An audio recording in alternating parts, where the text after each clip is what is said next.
Okay, இப்போ stable equilibrium unstable equilibrium சொன்னோம். அதை மட்டும் கொஞ்சம் ஒரு 2 நிமிஷம் நான் வந்து எக்ஸ்பிளைன் பண்ணி நான் சொல்லிடுறேன்.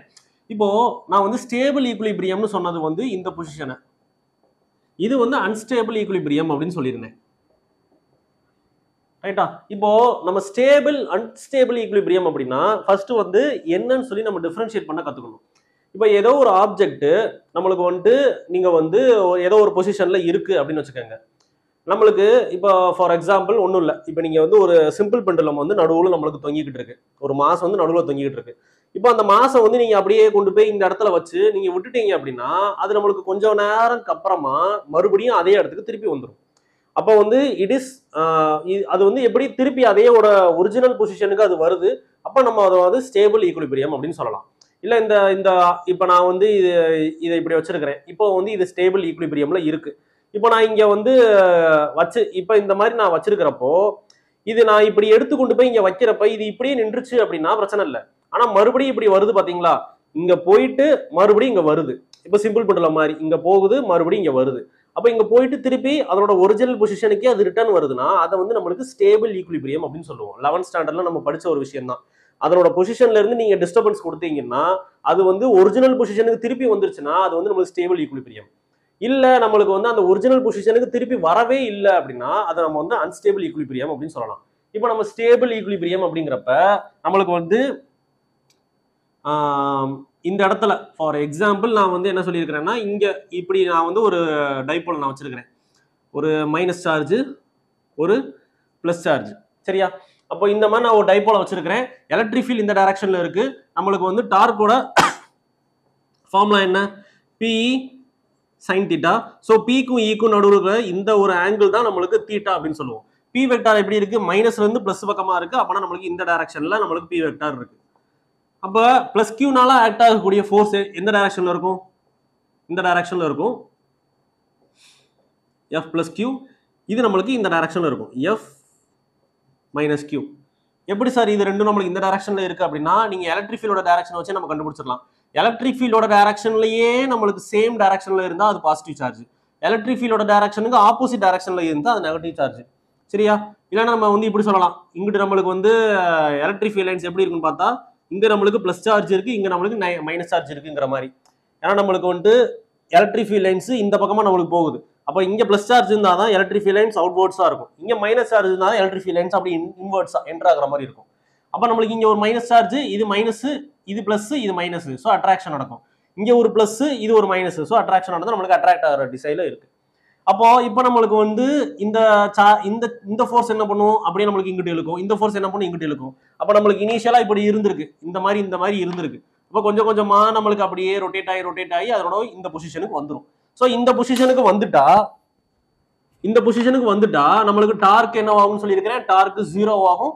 அப்போ இந்த பொசிஷனுக்கு மேல நம்மளுக்கு எங்கேயுமே நகராது.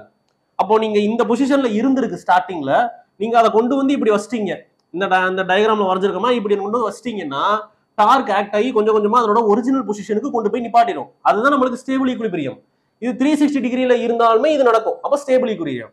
இப்போ நான் என்ன பண்றேன், இதே தான் நம்மளுக்கு என்ன, நம்மளுக்கு வந்து அன்ஸ்டேபிள் ஈக்குலிபிரியம்ல இருக்கணும்னா எலக்ட்ரிக் ஃபீல்ட் இந்த டைரக்ஷன்ல இருக்கு, பி வெக்டார் நம்மளுக்கு இந்த டைரக்ஷன்ல இருக்கணும். அதுதான் நம்மளுக்கு 180 டிகிரி. ஏன்னா 180 டிகிரியோட கேஸே நம்மளுக்கு ப்ரீவியஸ் டிஸ்கஸ் பண்ணியிருந்தோம். எலக்ட்ரிக் ஃபீல்டுக்கும் பி வெக்டாருக்கும் ஆப்போசிட் டைரக்ஷன்ல இருக்கணும். இப்போ நான் இதே கேஸ் தான்ப்பா, இங்க இருக்கிற இதே கேஸை கொண்டு வந்து நான் இங்க பிளஸ் கியூ வச்சிருக்கிறேன், இங்க மைனஸ் கியூ வச்சிருக்கிறேன்.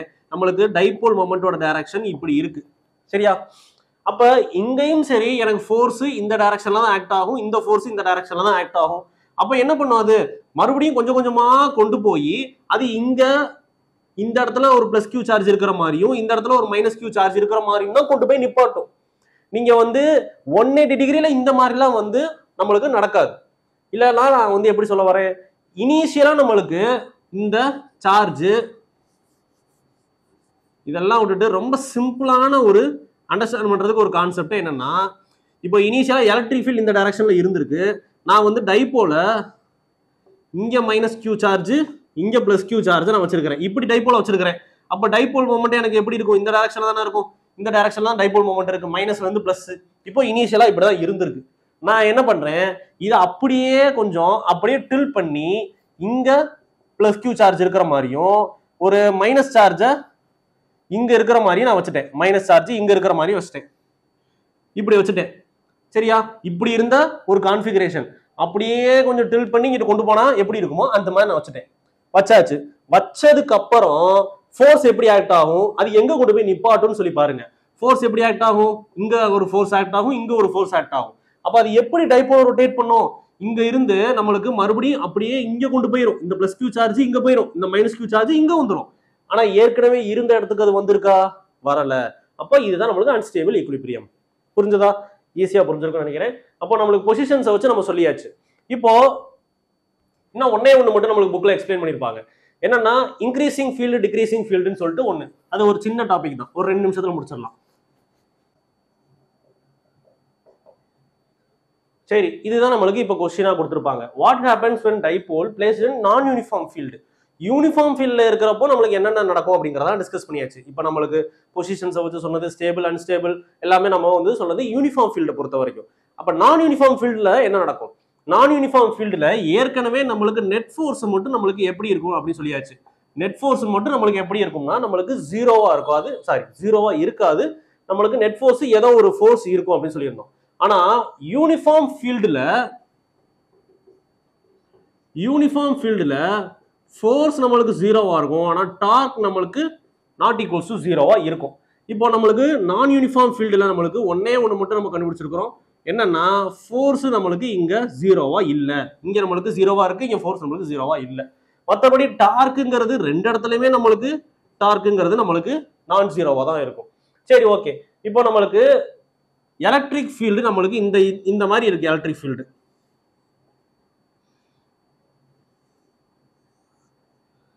ஃபீல்டு இப்படி இருக்கு. இதை நான் என்ன பண்றேன், இந்த எலக்ட்ரிக் ஃபீல்டை இன்க்ரீசிங் ஃபீல்டுன்னு எடுத்துக்கிறேன். அதாவது இன்க்ரீசிங் ஃபீல்டுனா நம்மளுக்கு கொஞ்சம் கொஞ்சமா நம்மளுக்கு எலக்ட்ரிக் ஃபீல்டு இன்க்ரீஸ் ஆகிக்கிட்டே போகுதுங்கிற மாதிரி. இல்லைன்னா இப்படி நம்ம பெட்டர் அண்டர்ஸ்டாண்டிங்காக இப்படி சொல்லுவோம்.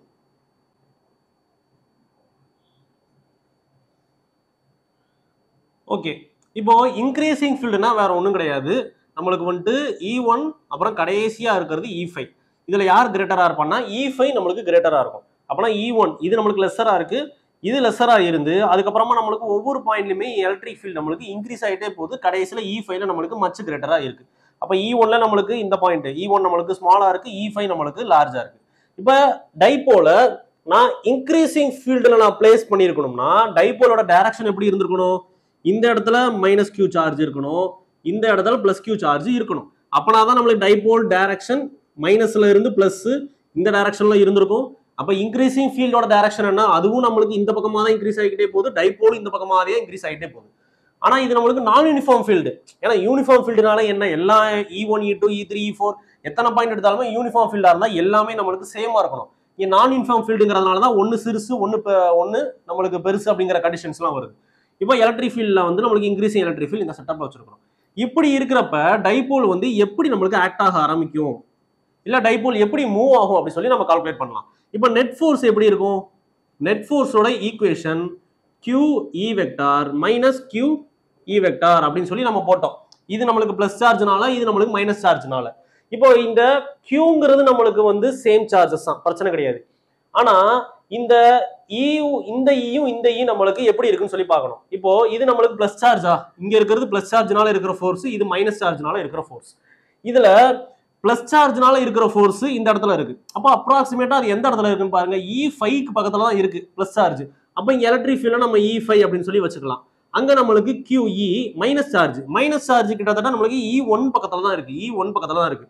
அப்ப இதுல ரெண்டுத்துல யார் கிரேட்டரா இருக்கா, E1 E5வா? E5 தான் கிரேட்டர், இன்க்ரீசிங் ஃபீல்டுல இருக்கு. So E5 greater. அப்ப E5 கிரேட்டரா இருக்கிறப்போ this quantity will be greater when comparing to this quantity. கரெக்டா? அப்ப நீங்க இது கிரேட்டர் குவாண்டிட்டி, இது நம்மளுக்கு லெஸ்ஸர் குவாண்டிட்டி. அப்ப நெட் ஃபோர்ஸை நம்ம கால்குலேட் பண்றப்ப நெட் ஃபோர்ஸ் நம்மளுக்கு எப்படி இருக்கும்னா நம்மளுக்கு பிளஸ் கியூ சார்ஜ் பக்கமா இருக்கும். அப்ப நெட் ஃபோர்ஸ் எந்த டைரக்ஷன்ல இருக்க போது, நம்மளுக்கு பிளஸ் கியூ சார்ஜ் பக்கமா. பிளஸ் கியூ சார்ஜ் இந்த பக்கமா இருக்கா, அப்ப பிளஸ் கியூ சார்ஜ் பக்கமா தான் நம்மளுக்கு நெட் ஃபோர்ஸ் இருக்கு. எலக்ட்ரிக் ஃபீல்ட் எந்த டைரக்ஷன்ல இருக்கு, எலக்ட்ரிக் ஃபீல்ட் அதுவும் அதே டைரக்ஷன்ல, எலக்ட்ரிக் ஃபீல்ட் அதுவும் அதே டைரக்ஷன்ல. ரைட்டா? அப்ப when dipole when placed in an increasing field, டைபோலை கொண்டு போயிட்டு ஒரு இன்க்ரீசிங் ஃபீல்டுல போய் பிளேஸ் பண்ணீங்கன்னா நம்மளுக்கு டைபோல் எலக்ட்ரிக் ஃபீல்டோட டைரக்ஷன்லயே தான் நம்மளுக்கு நெட் ஃபோர்ஸ் இருக்கும். டைபோலோட அதாவது எந்த டைரக்ஷன்ல எலக்ட்ரிக் ஃபீல்டு இருக்கோ அதே டைரக்ஷன்ல தான் இந்த டைபோல்ல ஆக்ட் ஆகக்கூடிய நெட் ஃபோர்ஸ் டைரக்ஷனும் அதே டைரக்ஷன்ல தான் இருக்கும். So when dipole when placed in an increasing field it starts move along the electric field. அது எந்த பக்கமா மூவ் ஆகுது? எலக்ட்ரிக் ஃபீல்டோட டைரக்ஷன்லயே டைபோல் மூவ் ஆக ஆரம்பிச்சிடும். எனக்கு ஒரு டவுட் சார், நெட் ஃபோர்ஸ் இருக்குன்றீங்க, மூவ் ஆகும்னு சொல்றீங்க, எப்படி மூவ் ஆகும் அப்படின்னா நெட் ஃபோர்ஸ் அதாவது ஃபோர்ஸ்ன்னு சொல்லி ஒன்று இருந்துருச்சு அப்படின்னாலே டைபோலா இருந்தாலும் சரி இல்லை வேற எந்த ஆப்ஜெக்டா இருந்தாலும் சரி அந்த பர்டிகுலர் ஆப்ஜெக்ட்டுக்கு ஃபோர்ஸ் இருந்துச்சுன்னா அதுக்கு லீனியர் மோஷன் இருக்குதுன்னு அர்த்தம். இப்ப இதுதான் நம்மளுக்கு ஒரு ஆப்ஜெக்ட். இந்த ஆப்ஜெக்டை நான் வந்து இந்த பக்கமா தள்ளணும்னா என்ன பண்ணணும்? இந்த பக்கமா நம்ம ஃபோர்ஸை அப்படியே நம்ம அப்ளை பண்ணோம்னா அப்படியே நம்மளுக்கு இந்த பக்கம் அப்படியே தள்ளிட்டே போயிடலாம். அப்ப ஒரு ஃபோர்ஸ் இருந்தா இந்த ஆப்ஜெக்ட்டுக்கு லீனியர் மோஷன் இருக்குன்னு அர்த்தம். லீனியர் மோஷன்னா என்ன? ஒன்னு இந்த பக்கம் நகரணும் இல்ல இந்த பக்கம் நகரணும், ஏதாவது ஒரே ஒரு டைமென்ஷன்ல இல்ல ஒரே ஒரு ஆக்சிஸ்ல நம்மளுக்கு நகர்ற மாதிரி. அப்ப அதுவே இந்த ஆப்ஜெக்ட் நான் வந்து இப்படி ரொட்டேட் பண்ணணும்னா எனக்கு லீனியர் மோஷன் தேவை இல்லை, எனக்கு ரொட்டேஷனல் மோஷன் தேவை. அப்ப ரொட்டேஷனல் மோஷனுக்கு யார் வேணும்னா டார்க் வேணும். புரியுதா? அப்ப நம்மளுக்கு இந்த ஆப்ஜெக்ட்டுக்கு நெட் ஃபோர்ஸ் இருக்கு, நெட் ஃபோர்ஸ் இருக்கு, இந்த டைபோலுக்கு நெட் ஃபோர்ஸ் இருக்கு. அப்புறம் நம்ம டைபோல் எப்படி மூவ் ஆக ஆரம்பிச்சிடும்? அப்படியே நம்மளுக்கு எலக்ட்ரிக் ஃபீல்டோட டைரக்ஷன்லயே மூவ் ஆக ஆரம்பிக்குது. புரிஞ்சிருக்கும்னு நினைக்கிறேன். இப்போ அப்படியே நம்ம கொண்டு வந்து டிக்ரீசிங் ஃபீல்டுல வைக்கிறோம். டிக்ரீசிங் ஃபீல்டுனா இப்போ இந்த பிளஸ் சார்ஜ் மைனஸ் சார்ஜ் எல்லாம் நம்ம வந்து என்ன பண்ணுவோம்? எலக்ட்ரிக் ஃபீல்ட் அதே வச்சுப்போம். இங்க மைனஸ் சார்ஜ் இருக்கு, இங்க பிளஸ் சார்ஜ் இருக்கு. அப்ப டைபோல் மொமெண்டோட டைரக்ஷன் எப்படி இருக்கும்? இப்போ இந்த டைரக்ஷன்ல இருக்கு, மைனஸ்ல இருந்து பிளஸ் பக்கமா இருக்கு, இந்த பக்கமா இருக்கு. அப்ப ஆக்சுவலா பாக்குறப்ப நம்மளுக்கு வந்து ஃபீல்டு வந்து எந்த டைரக்ஷன்ல இன்க்ரீஸ் ஆயிட்டே போகுதுன்னு பார்த்தா E1 E2 E3 E4 E5 இப்படிதான் நம்மளுக்கு இன்க்ரீஸ் ஆகிட்டே போகுது. இந்த பக்கத்துல ஆரம்பிச்சா அப்படியே கொஞ்சம் கொஞ்சமா இன்க்ரீஸ் ஆகிட்டே போகுது. இங்க நம்மளுக்கு ஸ்மாலா இருக்கு, இங்க கிரேட்டரா இருக்கு. அப்ப நான் வந்து இப்போ எலக்ட்ரிக் ஃபீல்ட் இன்க்ரீசிங் டைரக்ஷன் இந்த பக்கமா இருக்கு, ரைட்டா? நான் வந்து எப்படி பிளேஸ் பண்ணிருக்கிறேன்? டைபோல இந்த பக்கமா பிளேஸ் பண்ணிருக்கிறேன். இல்ல இந்த பக்கம் எலக்ட்ரிக் ஃபீல்டோட டைரக்ஷன் பாருங்க, E5ல கிரேட்டரா இருக்கு, E4ல கம்மியா இருக்கு, E2 வர்றப்ப கொஞ்சம் கம்மியா இருக்கு, E1ல அதோட கம்மியா இருக்கு. அப்ப electric field when coming in this direction, இந்த டைரக்ஷன்ல எலக்ட்ரிக் ஃபீல்ட் வர்றப்ப நம்மளுக்கு டிக்ரீஸ் ஆகுது. அதனாலதான் டைபோல் பிளேஸ் இன் டிக்ரீசிங் ஃபீல்ட். அப்ப டைபோல் டிக்ரீசிங் ஃபீல்ட்ல பிளேஸ் பண்ணிட்டோம். இப்போ நம்ம நெட் ஃபோர்ஸை கால்குலேட் பண்ணுவோம். அதே ஈக்குவேஷன் தான். இந்த QE அப்படிங்கிறது இப்போ நான் முதல்ல இருந்து வரேன். இங்க QE, இந்த QEங்கிறது யாரோட ஃபோர்ஸ்னா பிளஸ் சார்ஜோட ஃபோர்ஸ் தான். இப்போ இந்த பிளஸ் சார்ஜோட ஃபோர்ஸ் நம்மளுக்கு எங்க இருக்குன்னு பார்த்தா பிளஸ் சார்ஜ் இங்க இருக்கு, எலக்ட்ரிக் ஃபீல்டு E1க்கு பக்கத்துல இருக்கு. ஸோ அப்ராக்சிமேட்டா E1 அப்படின்னு எடுத்துக்கோங்க. மைனஸ் சார்ஜ் எங்க இருக்கு? அப்ராக்சிமேட்டா E5 பக்கத்துல இருக்கு. அப்ப E5 அப்படின்னு சொல்லி வச்சுக்கோங்க.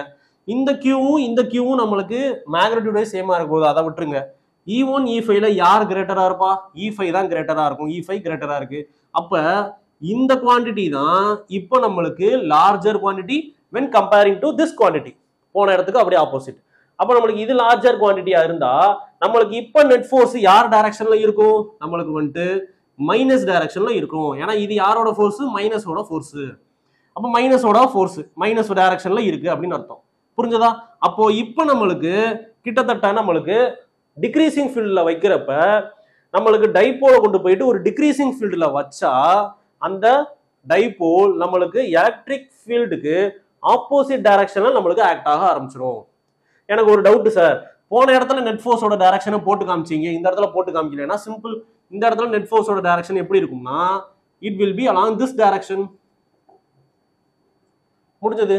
எப்படி சார் இந்த டைரக்ஷன் அப்படின்னு கேட்டீங்கன்னா நெட் ஃபோர்ஸோட டைரக்ஷன் எப்படி இருக்கு? மைனஸ் சார்ஜ் பக்கமா தான் நெட் ஃபோர்ஸோட டைரக்ஷன் இருக்கு. ஒரு மைனஸ் சார்ஜுக்கு எலக்ட்ரிக் ஃபீல்டு எப்படி இருக்கும்? நம்ம அப்ளை பண்ற எலக்ட்ரிக் ஃபீல்டுக்கு ஆப்போசிட் டைரக்ஷன்ல தான் மைனஸ் சார்ஜோட ஃபோர்ஸ் இருக்கும். கரெக்டா? நம்ம ஏற்கனவே போன டயக்ராம்ல கூட நம்ம சொல்லியிருந்தோம். அப்ப எலக்ட்ரிக் ஃபீல்டோட டைரக்ஷன்ல என்ன பிளஸ் சார்ஜ், எலக்ட்ரிக் ஃபீல்டோட ஆப்போசிட் டைரக்ஷன்ல இருந்தா அது மைனஸ் சார்ஜ். அப்ப மைனஸ் சார்ஜுக்கு ஆப்போசிட் டைரக்ஷன்ல தான் இருக்கும். அப்போ இதுக்கு நான் என்ன சொல்றேன்? when dipole placed in a decreasing field it will starts move in opposite to the electric field. electric fieldக்கு ஆப்போசிட் டைரக்ஷன்ஸ்ல நம்மளுக்கு மூவ் ஆக ஆரம்பிச்சிடும். ஸோ இதுதான் நம்மளுக்கு dipole placed in an uniform external ஃபீல்டோட ஒரு கம்ப்ளீட் லெக்சர். இதை தான் நம்மளுக்கு புக்கில் வந்துட்டு ஒரு ஷார்ட்டாக நம்மளுக்கு ஒரு 2-3 பேராகிராஃப்ல கொடுத்துருப்பாங்க. But there is a lot information, நிறைய இன்ஃபர்மேஷன் அதுக்குள்ள இருக்கு. அதனால தான் நான் வந்து முன்னாடியே நான் சொன்னேன், நான் வந்து டீட்டெயிலாக தான் நான் நடத்துவேன். சும்மா நான் வந்து போகிற போக்கில் நடத்திட்டு போகிற ஒரு இது எனக்கு வரமாட்டேங்குது. டீட்டெயிலாக தான் நடத்துவேன். ஸோ கம்ப்ளீட்டாக உங்களுக்கு புரிஞ்சிருக்கும்னு நினைக்கிறேன். நெக்ஸ்ட் வீடியோவில் நம்மளுக்கு வந்து காஸ் லா இருக்கும்னு சொல்லி நினைக்கிறேன். அந்த காஸ் லால நம்ம வந்து டிஸ்கஸ் பண்ணலாம். So until then by.